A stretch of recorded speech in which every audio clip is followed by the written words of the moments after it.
28 मई को देश के प्रधानमंत्री नरेंद्र मोदी देश को नई संसद भवन देंगे। नई संसद भवन का अपने हाथों से उद्घाटन करेंगे। अपने हाथों से शिलान्यास किया था और अब अपने ही हाथों से इसका उद्घाटन भी करेंगे।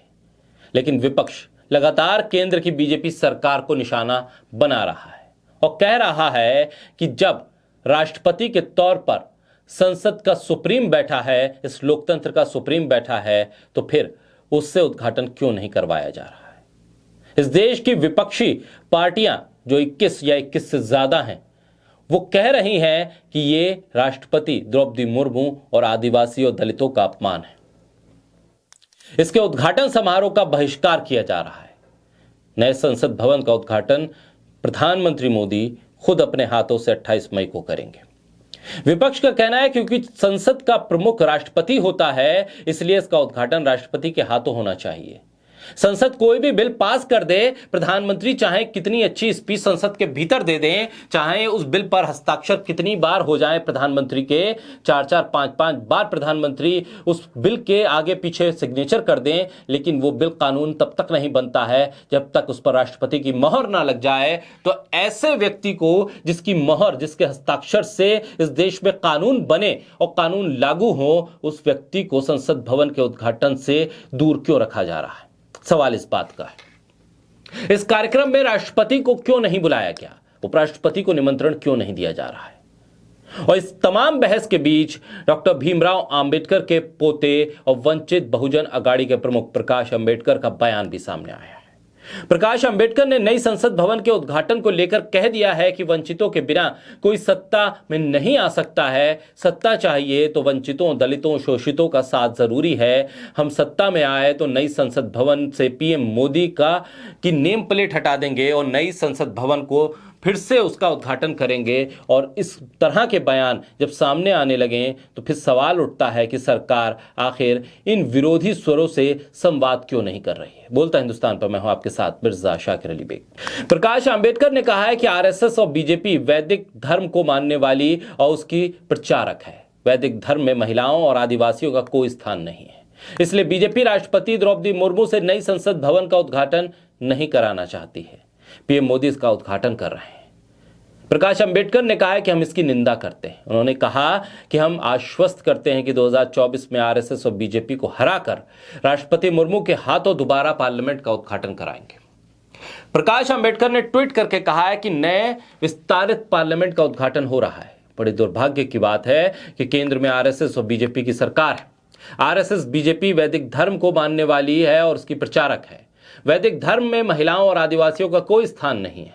राष्ट्रपति द्रौपदी मुर्मू एक आदिवासी महिला है। आरएसएस बीजेपी की विचारधारा में महिला आदिवासी दोनों ही इंसान नहीं है। ये प्रकाश अंबेडकर ने ट्विटर पर अपने बयान को साझा किया।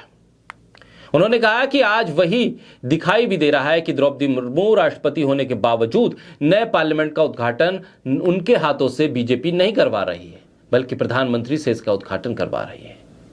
प्रकाश अंबेडकर ने इस उद्घाटन की निंदा की है। उन्होंने कहा कि देश भर के आदिवासियों को जो संदेश दिया जा रहा है कि उनका कोई स्थान नहीं है, उन्हें आश्वस्त करते हुए प्रकाश अंबेडकर ने कहा है कि 2024 में आरएसएस बीजेपी को हराकर राष्ट्रपति द्रौपदी मुर्मू के हाथों दोबारा नई पार्लियामेंट का उद्घाटन होगा। वहीं बीजेपी का कहना है कि इंदिरा गांधी और राजीव गांधी संसद भवन की इमारतों का उद्घाटन कर सकते हैं, तो पीएम मोदी क्यों नहीं कर सकते हैं? लेकिन बीजेपी इस बारीक फर्क को तय करना भूल गई है, क्योंकि संसद भवन और संसद से जुड़ी हुई इमारतें दोनों अलग अलग विषय हैं। संसद से जुड़े हुए किसी एक रूम का, किसी एक इमारत का उद्घाटन करना एक अलग विषय है और एक पूरी संसद का उद्घाटन करना एक अलग विषय है। देश के राजनीतिक दलों में इस मुद्दे को लेकर दो फाड़ साफ हो गए हैं, एक एनडीए और दूसरा यूपीए।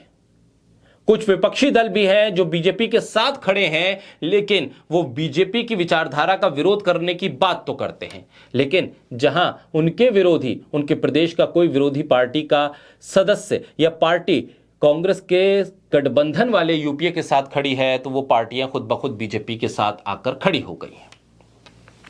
नई संसद के उद्घाटन कार्यक्रम का जिन राजनीतिक दलों ने बहिष्कार किया है, अगर संसद में इनकी सीटों का गणित देखा जाए तो लोकसभा में इनकी कुल ताकत 147 है और राज्यसभा में 96 है। यानी मौजूदा समय में विपक्षी दलों के पास लोकसभा का 26.97% और राज्यसभा का 40.33% समर्थन है। उद्घाटन कार्यक्रम के समर्थन में जो दल हैं, उनके गणित को अगर सीटों के लिहाज से देखा जाए तो लोकसभा में इनकी कुल ताकत 366 है और राज्यसभा में 120 है। लोकसभा सिटिंग सदस्यों की संख्या 545 है और राज्यसभा में 238 है। यानी मौजूदा समय में एनडीए के पास लोकसभा में 67.15% और राज्यसभा में 50.42% लोगों का समर्थन हासिल है।